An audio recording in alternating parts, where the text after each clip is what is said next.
I remember a young boy driving beyond the speed limit, crazy, on roads that were unsafe to even go on the limit, on the speed limit. You know, I come from a country where even if it says 120 on the speed limit, sometimes there are potholes that make you move at 50 and 60 and 40 and even less. So if you're going to cruise at 120, 130, it's dangerous.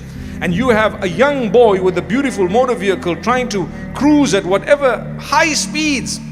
And then I remember telling this boy, you know what, don't do this.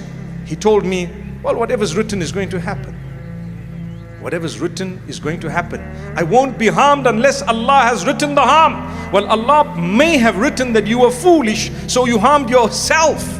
It doesn't mean that because Allah has written it, that you need to now become careless and lose yourself. Didn't Allah give you the brain? Didn't He give you safety rules and regulations that people reminded you of? Didn't He give you the ability to distinguish between what was safe and not? You have to work towards what you believe is going to protect you. Do what you believe is going to save you, and then if something happens, you can say, you know what, it was in the hands of Allah. Otherwise, you are to blame. The whole of judgment is based on how you and I used the choice that Allah gave us. On the day of judgment, what is Allah going to ask you? Do you know? He's only going to ask you about how you used the choice He gave you when He gave it to you. If He did not give you a choice, there's no question asked.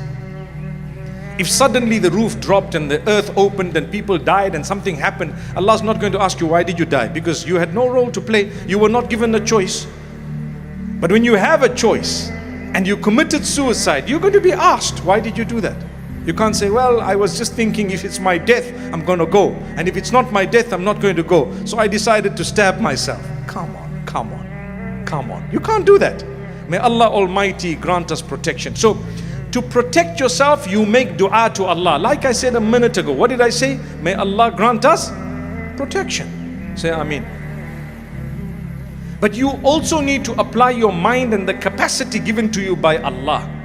The energy, the effort. You walk in a certain way. It's cold out there.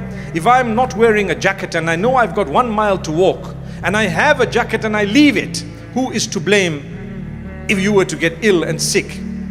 It's you. You should have covered yourself a little. If you know it's a short distance, I'm just jumping into the vehicle, it's a different thing. Notice how I'm covering myself because I didn't wear anything today. I jumped from the vehicle, came straight into the building. But there was a reason. Because I knew if I'm going to carry massive coats and everything, I'm going to have to take it out. I just need to walk in, walk out.